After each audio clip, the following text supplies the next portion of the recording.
Hello everyone, I am Nikita Gupta and we have started unit second chapter evaporation जिसके अंदर हमने evaporation का introduction, advantages, objective, applications, factors जो influence कर रहे थे evaporation process को, then हमने differences देखे evaporation और drying के बीच में, evaporation और sublimation के बीच में, evaporation और distillation के बीच में and evaporation of boiling के बीच में।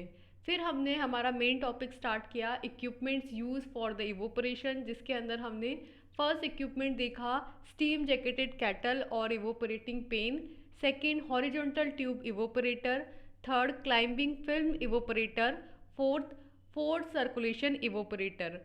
तो यहाँ तक हमने कंप्लीट किया है और अब हम हमारा लास्ट इक्विपमेंट देखने जा रहे हैं, that is multiple effect evaporator. So what is multiple effect evaporator and how it works? Let's study. As we know, evaporator is a heat exchanger.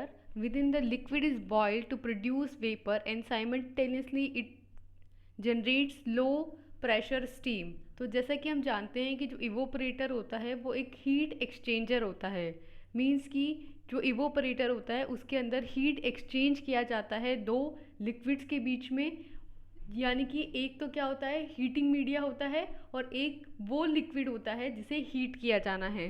तो इन दोनों के बीच में हीट का एक्सचेंज हो रहा होता है। इसकी वजह से जो लिक्विड होता है वो बॉयल होता है, बॉयल होकर के वो वेपर प्रोड्यूस करता है और साइमल्टेनियसली इस वेपर की वजह से एक लो प्रेशर स्टीम जनरेट होती है।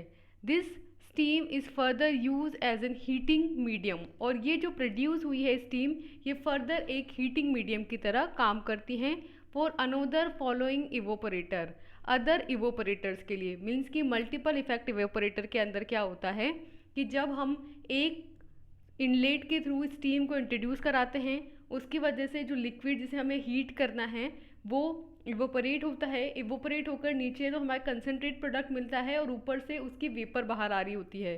तो ये जो वेपर बाहर आ रही है ये फर्दर दूसरे वाले यानी कि सेकंड वाले जो इवोपरेटर है उसके लिए एज एन स्टीम वर्क करती है और फिर ये उसमें जा कर के जो लिक्विड है उसे इवोपरेट करेगी, फिर से हीट के फॉर्म में वेपर वहाँ पे जनरेट होंगी और फिर वो अगले वाले के लिए एज एन स्टीम सोर्स काम करेंगी। तो इस तरीके से इसमें जो वेपर्स जनरेट होती हैं वो अगले जो मीडियम है, अगला जो हमारा उससे कनेक्टेड इवोपरेटर है उसके लिए हीटिंग मीडियम का सोर्स हो जाती है।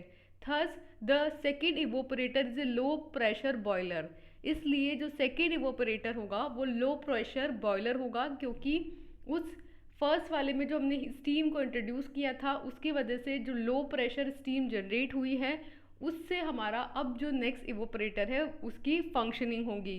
तो ये जो सेकेंड इवोपरेटर है ये क्या है, लो प्रेशर इवोपरेटर है। For an example consider two evaporators are connected in such a way that the vapours of first evaporator is supplied to the steam chest of the following evaporator as shown in figure 5.5 making up a two effect evaporator. तो next यहाँ पे diagram के अंदर to effect evaporator को दिखाया गया है जिसके अंदर ये जो फर्स्ट वाले से वेपर निकल रही है ये सेकेंड वाले के लिए as an steam source work कर रही है और ये जो हमारा कंसनट्रेटेड प्रोडक्ट है यही आगे जा रहा है। तो इससे जो फर्दर हमारा प्रोडक्ट आएगा ये पहले से भी ज़्यादा कंसनट्रेट होकर आएगा। तो इसमें हमने क्या कहा कि कंसीडर कीजिए कि दो इवोपरेटर हैं जो आपस में एक दूसरे से कनेक्टेड हैं कि फर्स्ट वाले की जो वेपर जनरेट हुई है वो सेकेंड वाले के स्टीम चेस्ट में सप्लाई होंगी और जो कंसनट्रेटेड प्रोडक्ट हमारा ऑब्टेंड हो रहा है वही फर्दर आगे और कंसनट्रेट होने के लिए जा रहा है। तो यहाँ पे एक डायग्राम के थ्रू इसे बताया गया है। तो हमने क्या देखा मल्टीपल इफेक्ट इवोपरेटर के अंदर कि मल्टीपल इफेक्ट इवोपरेटर जो होता है उसके अंदर बहुत सारे इवोपरेटर्स आपस में जुड़े होते हैं और मल्टीपल इफेक्ट यहाँ पे शो करते हैं। ये जो इवोपरेटर होते हैं वो बेसिकली हीट एक्सचेंजर होते हैं जिसमें जो लिक्विड होता है उसे प्लेस किया जाता है बॉयल होने के लिए, वो बॉयल होता है, वेपर प्रोड्यूस करता है और साइमल्टेनियसली ये एक लो प्रेशर स्टीम को जनरेट कर रहा होता है। ये जो स्टीम जनरेट हुई है ये फर्दर अगले मीडियम के लिए, अगले इवोपरेटर के लिए हीटिंग मीडियम का काम करेगी और इस तरीके से जो सेकेंड इवोपरेटर है वो एक लो प्रेशर बॉयलर हो जाता है। तो यहाँ पे एक डायग्राम दिखाया है, इसके थ्रू हम इस मल्टीपल इफेक्ट इवोपरेटर की मैकेनिज्म को समझेंगे कि ये है सबसे पहले आपका फर्स्ट वाला इवोपरेटर और ये है सेकंड वाला इवोपरेटर। तो इसमें फर्स्ट इफेक्ट शो होगा जिसमें एक इनलेट से फीड इंट्रोड्यूस होगा और दूसरे इनलेट से स्टीम इंट्रोड्यूस होगी, ठीक है। और यहाँ से जो कंडेंस्ड गैसेज होंगी वो बाहर निकल जाएंगी। फिर यहाँ पे इन ट्यूब्स के अंदर हीटिंग प्रोसेस होगा, इवोपरेशन होगा, इवोपरेशन होके कंसनट्रेट प्रोडक्ट तो नीचे से बाहर आएगा और वेपर्स ऊपर से बाहर जाएंगी। फिर ये जो फर्स्ट इफेक्ट के थ्रू वेपर्स बनी है ये सेकंड वाले इवोपरेटर के लिए एज एन हीटिंग मीडियम काम करेगी, जबकि जो कंसनट्रेटेड प्रोडक्ट है वो फिर से एज एन फीड इंट्रोड्यूस किया जाएगा और कंडेंस गैसेस बाहर निकलेगी और पहले से भी ज़्यादा कंसनट्रेट होकर के हमारा जो फाइनल प्रोडक्ट है वो बाहर आएगा और इस सेकेंड इफेक्ट के रिजल्टेंट जो है फिर से वेपर्स जो हैं वो बाहर निकलेंगी। तो इस तरीके से वर्किंग होती है मल्टीपल इफेक्ट इवेपोरेटर के अंदर, जब दो इवोपरेटर आपस में कनेक्ट होते हैं, जुड़े होते हैं। तो ये है forward feed arrangement in multiple effect evaporator. Then आता है steam feeding in multiple effect evaporator. Means कि ये जो स्टीम फीडिंग इसमें कैसे की जाती है मल्टीपल इफेक्ट इवोपरेटर में, तो जैसा कि हमने लास्ट देखा कि जो वेपर बनेंगे फर्स्ट वाले की वो सेकंड वाले में जाएंगी और जो सेकंड वाले में बनेंगी वो थर्ड वाले में जाएंगी और फिर लास्ट में एलिमिनेट हो जाएंगी। तो इस तरीके से ये जाती रहेंगी जब तक इसके अंदर इवोपरेटर कनेक्टेड हैं और लास्ट वाले से बाहर निकल जाएगी और सिर्फ फर्स्ट वाले में इंट्रोड्यूस की जाएगी। सो क्या है स्टीम फीडिंग का प्रोसेस इसमें? तो in case of two effect evaporator, अगर टू इफेक्ट इवोपरेटर है यानी कि दो इवोपरेटर आपस में कनेक्टेड हैं, then the temperature in the steam chest of the first evaporator is higher than in the second evaporator. तो पहले इवोपरेटर के अंदर जो स्टीम चेस्ट में टेम्परेचर डिफरेंस होगा वो ज़्यादा होगा, उसकी जो स्टीम होगी उसका टेम्परेचर ज़्यादा होगा, जबकि जो सेकेंड वाला इवोपरेटर है उसके अंदर क्योंकि जो बॉइलिंग की वजह से वेपर बनी है वो वाली स्टीम जा रही है, मेन हीटेड स्टीम नहीं जा रही है, तो इसलिए जो उसका सेकेंड वाले इवोपरेटर में स्टीम जा रही है उसका टेम्परेचर पहले वाले के कंपैरेटिवली कम होगा। So the vapours generated in the first evaporator will be the effect boiling of liquid in the second evaporator and the boiling temperature in the second evaporator must be lower, so that effect must be under low pressure। तो second वाले के अंदर जो vapour आ रही है वो basically किससे आ रही है? फर्स्ट इवोपरेटर के अंदर जब बॉइलिंग हुई है लिक्विड की तो उसकी वजह से जो वेपर्स बनी हैं वो सेकेंड वाले के अंदर एज एन स्टीम सोर्स है। तो जो बॉइलिंग टेम्परेचर है सेकेंड इवोपरेटर के अंदर वो मस्ट भी फर्स्ट वाले के कंपैरेटिवली कम होगा और ये जो प्रोसेस होगा वो अंडर लोअर प्रेशर होगा। The pressure in the second must be reduce below in the first effect. Means कि जो सेकेंड वाला आपका इवोपरेटर होगा उसके अंदर जो प्रेशर होगा वो फर्स्ट वाले के कंपैरिजनली रिड्यूस होगा। तो हमने स्टीम फीडिंग के अंदर क्या देखा कि किस तरीके से स्टीम का इफेक्ट आता है इन इवोपरेटर्स के अंदर। तो हमने कहा कि फर्स्ट वाले इवोपरेटर के अंदर हम मेन स्टीम इंट्रोड्यूस करेंगे और वो जो इंट्रोड्यूस स्टीम होगी उसका टेम्परेचर कंपैरेटिवली हायर होगा रादर देन सेकेंड वाला जो इवोपरेटर है उसमें, क्योंकि सेकेंड वाले के अंदर जो फर्स्ट वाले इवोपरेटर के अंदर हीटिंग की वजह से वेपर्स क्रिएट हुई हैं वो इंट्रोड्यूस होंगी, तो उसकी वजह से जो टेम्परेचर है स्टीम का वो कम होगा और जो प्रेशर डिफरेंस है जो इंट्रोड्यूस होगा वो भी कम होगा सेकेंड वाले के अंदर कंपैरेटिवली फर्स्ट वाले के। तो this is the steam feeding in multiple effect evaporators. Next is forward feed multiple effect evaporators. तो इस मल्टीपल इफेक्ट इवोपरेटर्स को फीड के इंट्रोड्यूस करने के बिहाफ पे तीन पार्ट्स में डिवाइड किया गया है। फर्स्ट है forward feed multiple effect evaporator, second है backward feed multiple effect evaporator and third है parallel feed multiple effect evaporator. तो इसमें क्या होता है फॉरवर्ड वाले के अंदर कि फर्स्ट वाले की स्टीम और कंसनट्रेटेड जो लिक्विड है वो सेकंड वाले में जाएगा और सेकंड वाले का थर्ड वाले में जाएगा, जबकि बैक फीड इवोपरेटर के अंदर क्या होगा उल्टा आएगा, मीन्स कि थर्ड वाले से सेकंड वाले में और सेकंड वाले से फर्स्ट वाले में। और पैरेलल वाले के अंदर क्या होगा पैरेलली चलता रहेगा, मीन्स कि तीनों इवोपरेटर में एक साथ फीड इंट्रोड्यूस होगा और एक साथ स्टीम दी जाएगी और एक साथ कंसनट्रेटेड प्रोडक्ट को निकाला जाएगा। तो इस तरीके से 3 पार्ट्स में डिवाइड किया गया है इस मल्टीपल इफेक्ट इवोपरेटर्स को। फर्स्ट है हमारा फॉरवर्ड फीड इवोपरेटर। तो इसमें क्या होता है, फर्स्ट वाला जो है इसके अंदर हमने फीड और स्टीम इंट्रोड्यूस किया, इसकी वेपर्स बनी, नीचे से कंसनट्रेटेड लिक्विड बना और कंडेंसेट जो कंडेंस और नॉन कंडेंस गैसेज है वो बाहर निकल जाएंगी। फिर ये जो लिक्विड कंसनट्रेट हुआ है ये सेकेंड वाले में जाएगा और साथ में जो वेपर्स बनी हैं ये भी सेकेंड वाले में जाएंगी और जो condense and non condense gases है वो बाहर निकल जाएंगी। फिर सेम रिपीट होगा और जो कंसनट्रेटेड लिक्विड है वो थर्ड वाले में जाएगा और जो वेपर्स बन रही हैं इसके कंसनट्रेट होने से वो वेपर्स फिर से थर्ड वाले में जाएंगी और लास्ट में आपका सबसे ज़्यादा concentrate overall highly concentrated liquid आपको मिलेगा और जो वेपर्स हैं वो ऊपर से बाहर निकल जाएंगी। तो इस तरीके का होता है first forward feed arrangement in multiple effect evaporator. So in some cases the first effect may be at a pressure above atmosphere or the first effect may be at atmosphere pressure and the second and subsequent effects are therefore be under further low pressure। Means कि जो first वाला आपके evaporator होता है उसके अंदर जो evaporation process हो रहा होता है वो या तो एटमॉस्फेयर प्रेशर से अबो प्रेशर पे हो रहा होता है या एटलीस्ट एटमॉस्फेयर प्रेशर पे हो रहा होता है, जबकि जो सेकंड वाला और उसके बाद वाले कॉन्सिक्वेंटेड जो इफ़ेक्ट्स होंगे यानी कि थर्ड वाला इवोपरेटर होगा या उसके आगे भी अगर कनेक्टेड इवोपरेटर्स हैं तो उनके अंदर जो प्रेशर होगा वो एटमॉस्फेयर प्रेशर से कम होगा, या हम बोल सकते हैं कि फर्स्ट वाले जो मल्टीपल इफेक्ट इवोपरेटर हैं उससे कम होगा। तो प्रेशर कम होगा और टेम्परेचर भी कम होगा, क्योंकि जैसे जैसे आगे जाता जाएगा बेसिकली उसके अंदर फर्स्ट वाले से जो स्टीम मिल रही है उससे हीटिंग हो रही होगी तो वो रिड्यूस प्रेशर पे होगा और रिड्यूस टेम्परेचर पे होगा। तो this is the first feed multiple effect evaporator. Then second आता है हमारा बैकवर्ड फीड। तो बैकवर्ड में क्या होगा, पीछे आएंगे।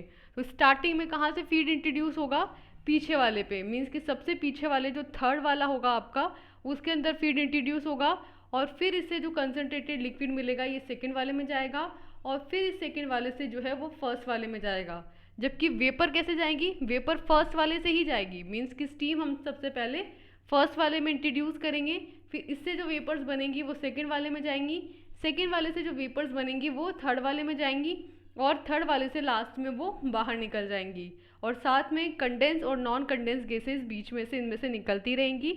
तो जो आपका फाइनली कंसनट्रेटेड प्रोडक्ट है वो आपको फर्स्ट वाले जो इवोपरेटर है उससे मिलेगा और जो फाइनल इवोपरेशन होगा, फाइनली वेपर्स बाहर निकलेगी, वो लास्ट वाले से निकलेगी। तो backward feed multiple effect evaporator के अंदर क्या चेंज है कि जो फीड इंट्रोड्यूस किया जा रहा है वो बैकवर्ड से किया जा रहा है, पीछे से किया जा रहा है। बैकवर्ड फीड, फीड जो है वो है बैकवर्ड से, स्टीम नहीं है। स्टीम तो हम जो है आगे से ही इंट्रोड्यूस करेंगे और वो आगे से ही फर्दर जो बनेगी वो फर्स्ट से सेकंड, सेकंड से थर्ड और फर्दर जाती रहेगी।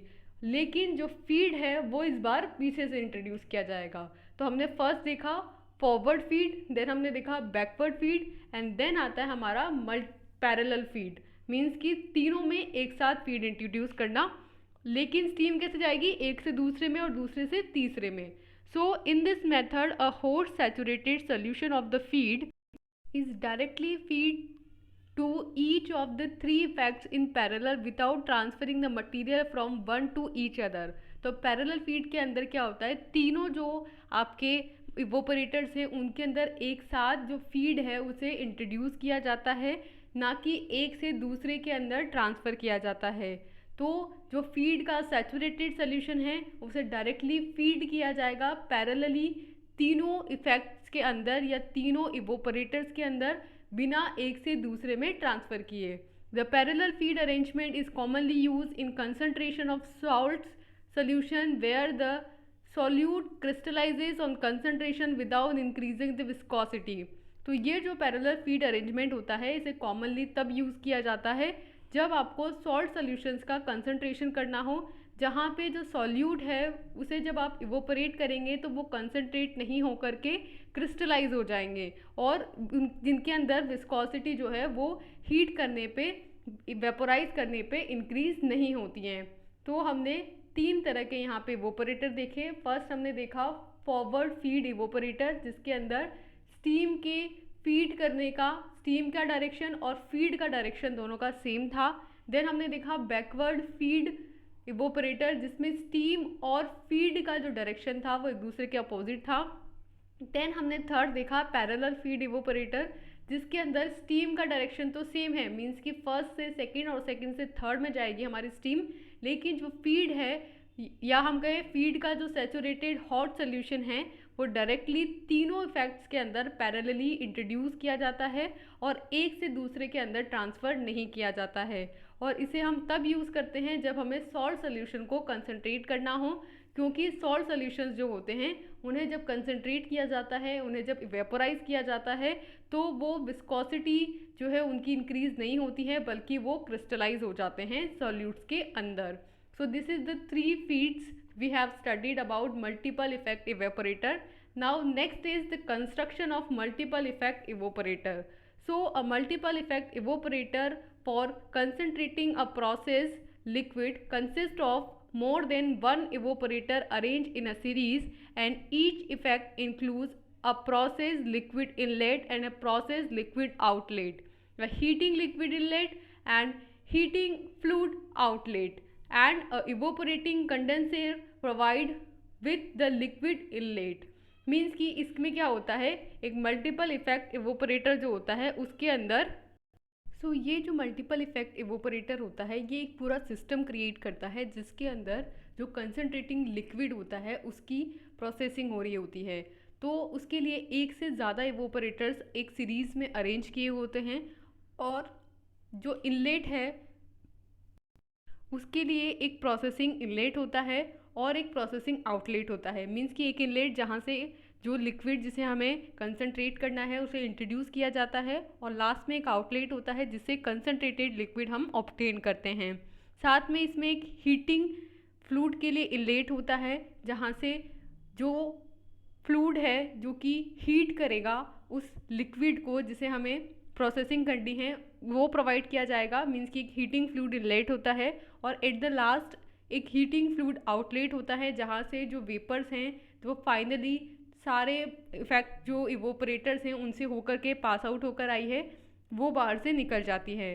देन इसके अंदर कंडेंसर होते हैं, इवोपरेटिंग कंडेंसर, जो कि लिक्विड को इवोपरेट में आने वाली जो प्रॉब्लम्स है कंडेंस और नॉन कंडेंस गैसेस उनको एलिमिनेट करते हैं, और वो भी लिक्विड इनलेट के साथ प्रोवाइड किए जाते हैं।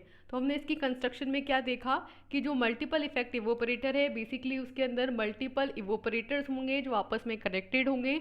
इसमें एक ही स्टीम का इनलेट होगा, और ये इससे हम फर्स्टली फीड को इंट्रोड्यूस करेंगे, और यही फीड फर्दर फर्स्ट से सेकंड और सेकंड से नेक्स्ट एंड देन नेक्स्ट के अंदर ट्रांसफ़र होता जाएगा, और लास्ट में जो कंसनट्रेटेड प्रोडक्ट है वो हमें जो आउटलेट होगा उससे बाहर मिल जाएगा। देन इसी तरीके से स्टीम के साथ होगा कि फर्स्ट वाले इवोपरेटर के अंदर स्टीम इंट्रोड्यूस की जाएगी। यही स्टीम पहले तो फर्स्ट वाले इवोपरेटर के अंदर जो लिक्विड इंट्रोड्यूस हुआ है उसे इवोपरेट करेगी, उससे जो वेपर बनेगी वो सेकंड वाले में जाएगी, सेकंड वाले में जो वेपर बनेगी वो थर्ड वाले में, और इसी तरीके से सो ऑन वो आगे जाती जाएगी, एंड लास्ट वाले इवोपरेटर से वो बाहर आ जाएगी।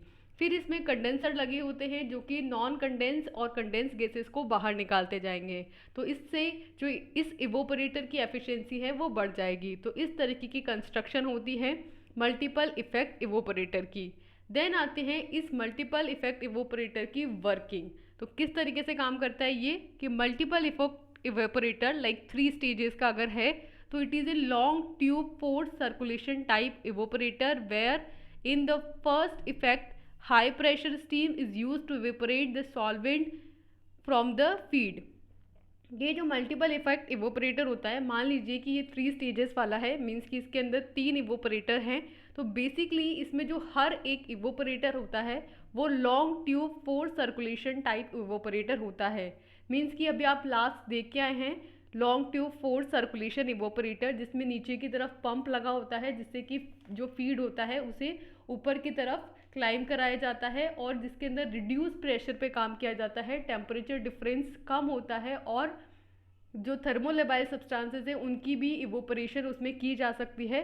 तो उसी पे बेस्ड होता है ये मल्टीपल इफेक्ट इवोपरेटर। इसके अंदर 3 आप क्या करेंगे, लॉन्ग ट्यूब फोर्स इवोपरेटर आपस में ज्वाइन कर देंगे, जिसमें जो फर्स्ट इफेक्ट होगा यानी कि जो फर्स्ट इवोपरेटर होगा उसके अंदर हाई प्रेशर स्टीम यूज़ की जाएगी और फिर उससे जो फीड है उसे इवोपरेट किया जाएगा। उससे जो स्टीम बनेगी, जो वेपर बनेगी, वो फर्दर फर्स्ट से सेकंड और सेकंड से थर्ड के अंदर ट्रांसफ़र होगी। और इस तरीके से सेम प्रोसेस जैसा आप फोर्स सर्कुलेशन इवोपरेटर में देख के आए हैं उस तरीके से इसकी प्रोसेसिंग होती है। देन आते हैं इस मल्टीपल इफेक्ट इवोपरेटर के एडवांटेजेस। सो इसके एडवांटेजेस या मेरिट्स के अंदर फर्स्ट पॉइंट है कि it is suitable for large scale and continuous operations. Means कि जब लार्ज स्केल पे कोई ऑपरेशन हो रहा होता है, जब ज़्यादा फीड होता है आपके पास या फिर आपको जब ज़्यादा कंसनट्रेटेड प्रोडक्ट की रिक्वायरमेंट होती है तब इसका यूज़ किया जाता है। सेकेंड, ये कंटिन्यूस ऑपरेशन है तो आपको सिर्फ एक बार फीड को इंट्रोड्यूस करना है, एक बार स्टीम को इंट्रोड्यूस करना है और ये खुद ही आगे फर्दर प्रोसेसिंग करता रहता है। तो बेसिकली इसमें जो प्रोसेस होता है, ये जो ऑपरेशन होता है, ये कंटिन्यूस फॉर्म में चलता है। तो इसे आप बस एक बार इंट्रोड्यूस कर दीजिए, फिर ये खुद चलता रहेगा और प्रोडक्ट जो है आपका वो कंसनट्रेट होके आता रहेगा। तो ये इसका एडवांटेज हो गया। सेकंड है कि it is highly economical when compared with single effect. अगर आप सिंगल इफेक्ट से कंपेयर करेंगे तो ये बहुत ज़्यादा इकोनॉमिकल है, क्योंकि इसके अंदर हमारी स्टीम जो है वो सेव होती है और जो हमारा प्रोडक्ट होता है उस वो हमें ज़्यादा कंसनट्रेट मिलता है। तो स्टीम की सेविंग होती है इसलिए भी, और ज़्यादा बार हमें नहीं इसमें स्टीम इंट्रोड्यूस करो, लेबर कोस्ट जो है वो हमारा कम हो जाता है।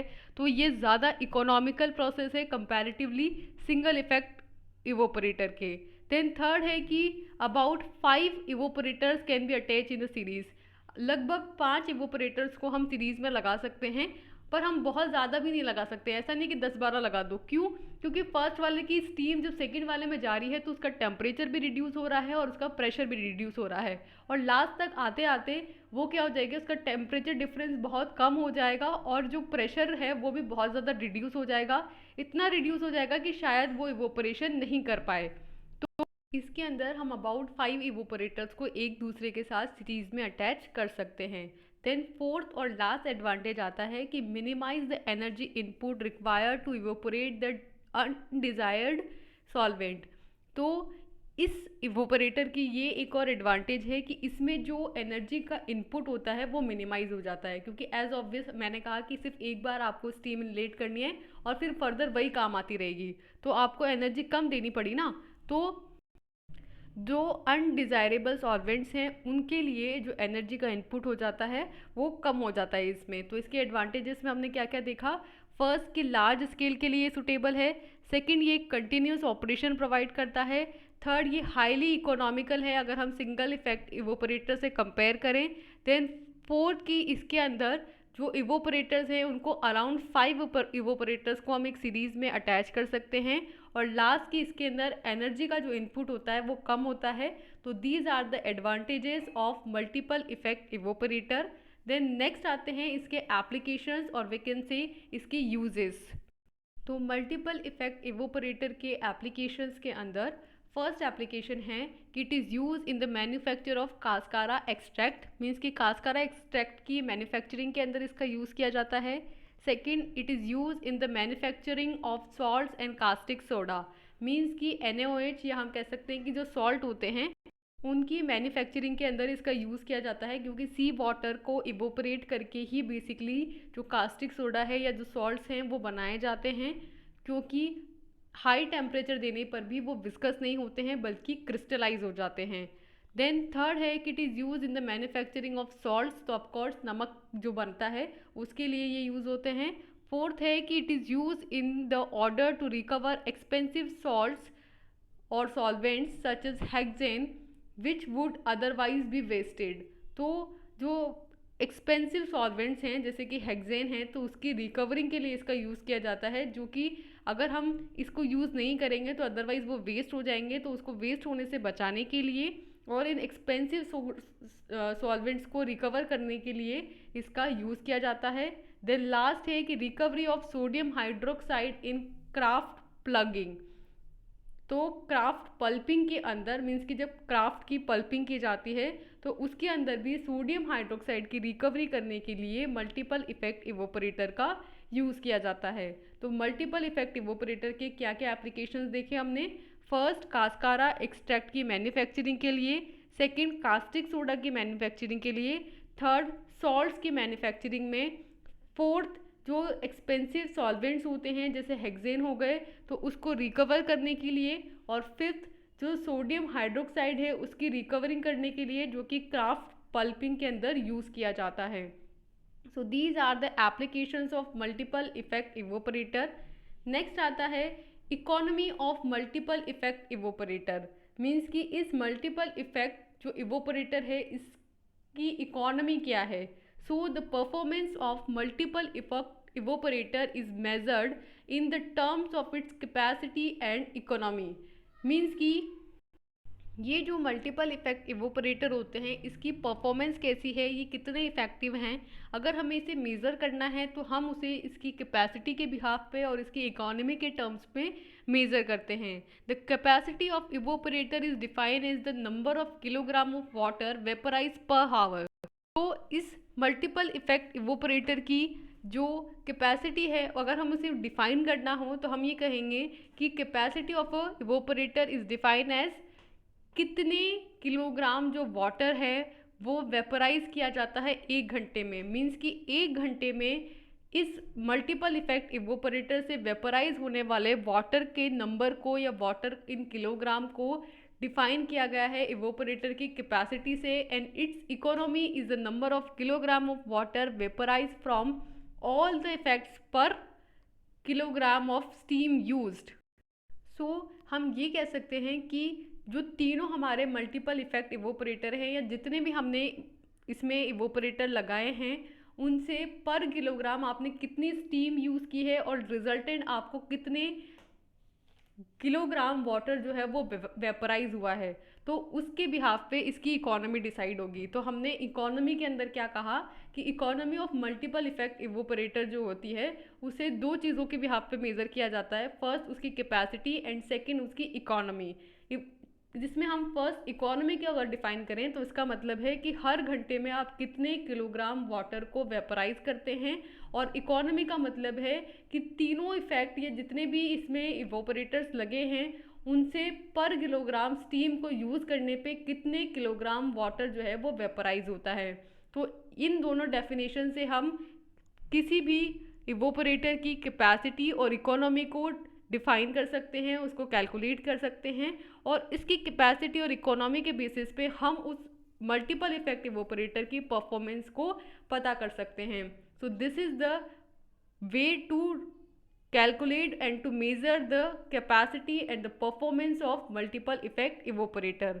देन आते हैं यहाँ पे एक टेबल बताई है जिससे कि हम नंबर ऑफ इफेक्ट्स के बेसिस पे कितने स्टीम कंज्यूम हुआ पर किलोग्राम इवोपरेटर वाटर में एंड टोटल रनिंग कॉस्ट उसकी कितनी है relative to single effect evaporator वो कैलकुलेट करेंगे। एक टेबल में उसे बताया गया है steam consumption and running cost of evaporator.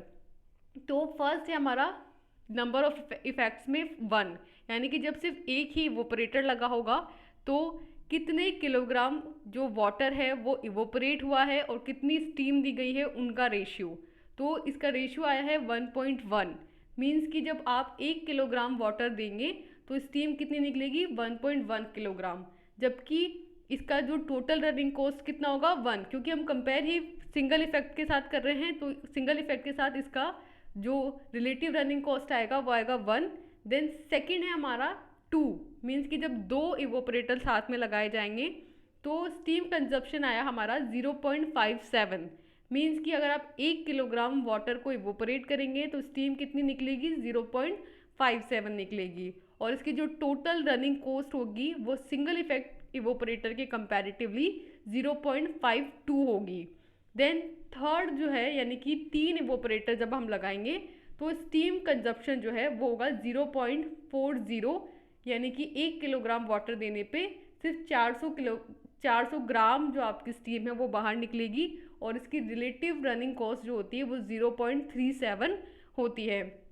So this is a comparative chart between 1, 2 and 3 effect evaporators. तो comparative cost of auxiliary equipment do not all together follow the same pattern. Condenser requirements are less for multiple effect evaporator. तो ये जो auxiliary equipments की comparative cost दिखाई गई है वो सभी पैटर्न के लिए सेम नहीं होती है. मीन्स कि हमने 3 पैटर्न्स देखे थे, forward feed, backward feed and parallel feed. तो हर तरह के जो पैटर्न हैं उसके लिए ये डिफरेंट होती हैं. यहाँ पे एक जनरल आइडिया दिया गया है सिर्फ ये समझने के लिए कि जब आप नंबर ऑफ इफेक्ट्स बढ़ाते जाते हैं तो उसी सेम जो वाटर हमने दिया है इवोपरेट होने के लिए, स्टीम दी है, उससे जो वाटर इवोपरेट हुआ है उसका अमाउंट कैसे डिक्रीज़ होता जाता है और टोटल रनिंग कॉस्ट भी कैसे कम होती जाती है. तो उसको यहाँ पे बताया गया है एक जनरल आइडिया के अंदर. और जो कंडेंसर की रिक्वायरमेंट होती है, इन जैसे जैसे आप मल्टीपल इफेक्ट इवोपरेटर यूज़ करते हो, मीन्स कि जितने ज़्यादा आप मल्टीपल उसके अंदर इवोपरेटर्स को कनेक्ट करते हो वैसे वैसे कंडेंसर की जो रिक्वायरमेंट होती है वो कम होती जाती है. क्योंकि फर्स्ट वाले में निकल गई non condense and condense gases, फिर दूसरे वाले में तो इतनी ज़्यादा जा ही नहीं पाएगी ना. तो वो जो प्रोड्यूस हुई हैं, जो बनेंगी वही होंगी और वो कंपैरेटिवली फर्स्ट की कम होंगी. तो इसकी वजह से जो कंडेंसर की रिक्वायरमेंट्स है वो कम होती चली जाती है. तो अगर हम सम अप करें इस वीडियो लेक्चर को, तो हमने स्टार्ट किया था मल्टीपल इफेक्ट इवोपरेटर, जिसके अंदर हमने सबसे पहले मल्टीपल इफेक्ट इवोपरेटर क्या होता है इसको समझा.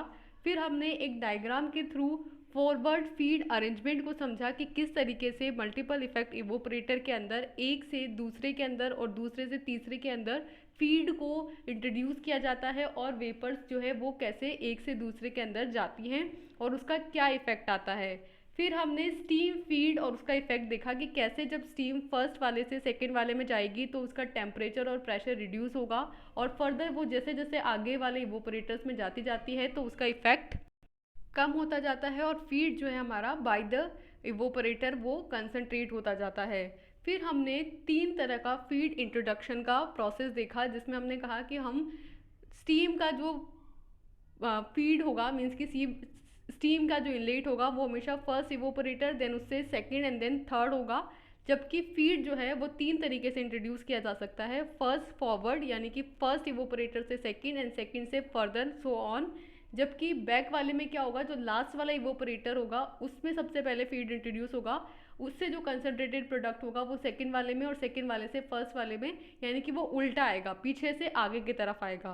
देन हमने पैरेलल फीड वाला देखा, जिसमें क्या होता है स्टीम तो ऑफकोर्स फर्स्ट से सेकंड एंड सेकंड से third and further so on जाती रहेगी, लेकिन जो फीड होगा वो पैरेलली तीनों में एक साथ इंट्रोड्यूस किया जाता है और तीनों के अंदर एक साथ कंसंट्रेशन प्रोसेस होती है. और इसे तब यूज़ किया जाता है जब आपको सॉल्ट्स की कंसंट्रेशन करनी हो, क्योंकि सॉल्ट्स जो होते हैं वो ज़्यादा टेम्परेचर देने पे विस्कस नहीं होते हैं बल्कि वो क्रिस्टलाइज हो जाते हैं. देन हमने मल्टीपल इफेक्ट इवोपरेटर की कंस्ट्रक्शन को देखा कि किस तरीके से ये आपस में जुड़े हुए होते हैं, किस तरीके से ये बने होते हैं. तो हमने कहा कि जो long tube force circulation evaporator होते हैं उन्हीं की तरह इनकी भी कंस्ट्रक्शन होती है. देन हमने इस मल्टीपल इफेक्ट इवोपरेटर की वर्किंग देखी कि किस तरीके से ये आपस में जुड़ करके एक बैलेंस सिस्टम बनाते हैं. फिर हमने इस मल्टीपल इफेक्ट इवोपरेटर के एडवांटेजेस, देन फार्मास्यूटिकल एप्लीकेशंस देखा. फिर हमने इस मल्टीपल इफेक्ट इवोपरेटर की इकोनॉमी को समझने की कोशिश की, जहाँ पे हमने 2 चीज़ें कहा कि जो इसकी इकोनॉमी होती है वो 2 चीज़ों पे बेस्ड होती है. फर्स्ट होती है कैपेसिटी एंड सेकंड होती है इकोनॉमी. तो कैपेसिटी को हमने डिफाइन किया कि हर घंटे में कितने किलोग्राम स्टीम ये प्रोड्यूस कर रहा है, और सेकंड इकोनॉमी में हमने बताया कि जितनी स्टीम हमने प्रोड्यूस की है उसके कंपैरेटिवली कितना वेपर ये प्रोड्यूस कर रहा है. तो इस तरीके से हमने इस मल्टीपल इफेक्ट इवोपरेटर की इकोनॉमी को डिफाइन किया. देन इन द लास्ट हमने एक कंपैरेटिव स्टडी पढ़ी, जिसके अंदर हमने 1 इवोपरेटर, देन 2 इवोपरेटर एंड 3 इवोपरेटर्स के बीच में स्टीम कंजप्शन और टोटल रनिंग कॉस्ट को एक टेबुलर फॉर्म में कंपैरेटिवली डिस्कस किया, उसको अंडरस्टैंड किया. तो यहाँ हमारा कंप्लीट होता है मल्टीपल इफेक्ट इवोपरेटर.